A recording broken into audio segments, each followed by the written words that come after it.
ক্রেতা বিক্রেতার হাঁকডাকে প্রতি শুক্র ও মঙ্গলবারে মুখর থাকে শতবর্ষী এই হাট। এখানকার বাহারি নকশার গামছার কদর রয়েছে দেশ জুড়ে, তাই বিভিন্ন প্রান্ত থেকে এখানে ছুটে আসেন পাইকাররা। শুধু দেশেরই নয়, বিদেশেও সমান তালে জনপ্রিয় যমুনা পাড়ের গামছা।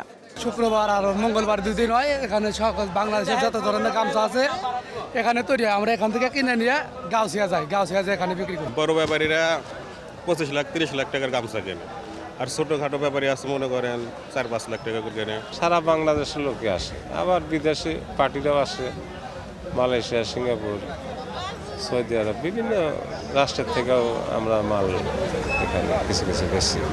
সহজ বিপণনের সুযোগ তৈরি হওয়ায় প্রসার ঘটছে স্থানীয় গামছা শিল্পেও। তবে অব্যবস্থাপনা ও অবকাঠামোগত সংকট কাটেনি। খোলা আকাশের নিচেই চলে বেচাকেনা। ঝড় বৃষ্টিতে ভিজে নষ্ট হয় পণ্য, বইতে হয় লোকসানের বোঝা।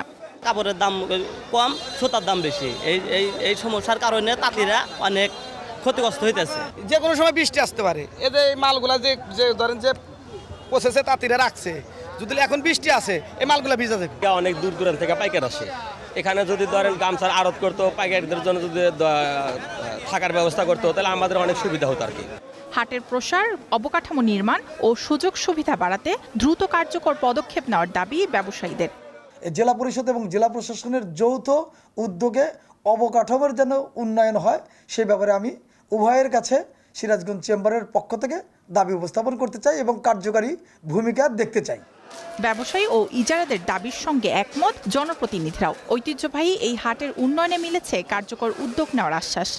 বাংলাদেশের সবচেয়ে বড় গামছার হাট, এই হাটের ব্যবসায়ীরা যাতে করে আরও সুন্দরভাবে, সুষ্ঠুভাবে তাদের ব্যবসা বাণিজ্য পরিচালনা করতে পারে, এ ব্যাপারে আমাদেরও যা করণীয় আছে আমরা এমপি হিসাবে করব।